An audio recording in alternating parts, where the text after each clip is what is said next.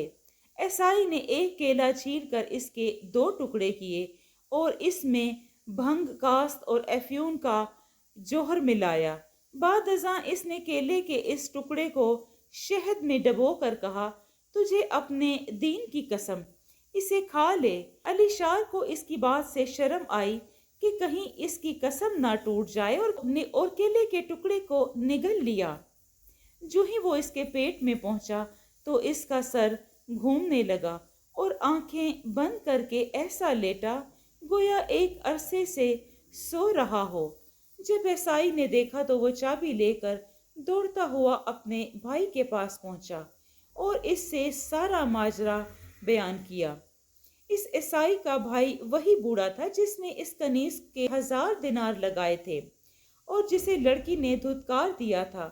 وہ بظاہر مسلمان تھا، اس نے اپنا نام رشید الدین رکھ چھوڑا تھا۔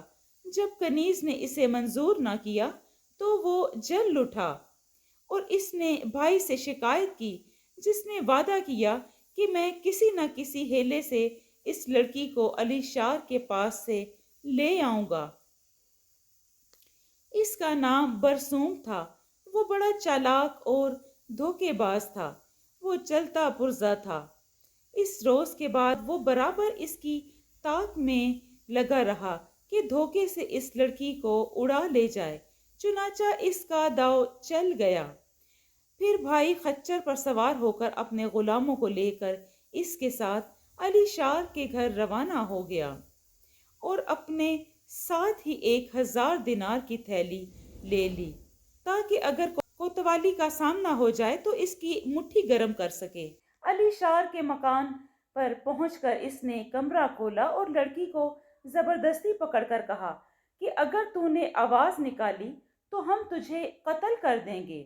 علی شار کو دہلیز پہ سوتا چھوڑ کر اس کے پاس چابی رکھ کر دروازہ بند کر دیا۔ پھر عیسائی لڑکی لے کر اپنے محل پہنچا تو اسے اپنی کنیزوں کے حوالے کر کے کہا، میں وہی بوڑھا ہوں جس کو تو نے قبول نہیں کیا تھا بلکہ میرا مذاق اڑایا تھا۔ دیکھ اب میں نے تجھ کو دیناروں کے بغیر لے لیا۔ یہ سن کر لڑکی کی آنکھوں سے آنسو بہنے لگے۔ بوڑھے عیاش نے کنیزوں سے کہا کہ اسے لٹاؤ اور اسے بے رحمی سے مارتا رہا۔ جب بوڑھا اپنے دل کی بھڑاس نکال چکا تو اس نے کنیزوں سے کہا کہ اسے باورچی خانے میں پھینک آؤ۔ ادھر علی شار دوسرے دن تک پڑا سوتا رہا۔ جب بھنگ کا اثر جاتا رہا تو اس نے آنکھیں کھول دی، پھر زور سے آواز دی، اے زمرد، تو کہاں ہے؟ اٹھ کر کمرے میں گیا، کوئی جواب نہ ملا۔ وہ سمجھ گیا کہ اس کے ساتھ یہ حرکت اسی عیسائی نے کی ہے۔ پھر اپنی حماقت پر اپنے کپڑے پھاڑ ڈالے، پتھر ہاتھ میں لے کر شہر میں چکر لگانے شروع کر دیے۔ پتھر اپنے سینے پہ مارتا اور چلاتا، یا زمرد! لوگ اس کے گرد جمع ہو جاتے اور مجنو مجنو کہہ کر اسے چھیڑتے۔ دن بھر اس کی یہی حالت رہی۔ جب رات ہوئی تو وہ گلی میں پڑ کر سو گیا۔ دوسرے دن صبح سے شام تک پتھر لیے شہر میں پھرتا رہا۔ اندھیرا ہوا تو وہ گھر کی طرف چلا تاکہ وہاں جا کے سو جائے۔ اتنے میں ایک پڑوسن کی نظر اس پر پڑی اور کہا کہ تو کب سے مجنوں ہو گیا؟ علی شار نے ساری داستان کہہ سنائی جو برسوم عیسائی کے ہاتھوں اس پر گزری تھی۔ بڑھیا نے کہا، بیٹا جا کر ایک پٹارا خرید لا اور کنگن، انگوٹھیاں اور بالیاں اور ایسی چیزیں اکٹھی کر جو عورتوں کی پسندیدہ ہوں۔ میں بساتن کا بھیس بدل کر اسے اپنے سر پر رکھوں گی، گھر گھر جا کر لڑکی کو تلاش کروں گی اور اس کا پتہ لگا کر رہوں گی۔ جب بڑھیا کے پاس یہ تمام چیزیں آ گئیں تو اس نے پھٹے پرانے کپڑے پہنے، نقاب سر پہ ڈالی، نقاب کو چہرے پہ ڈالا اور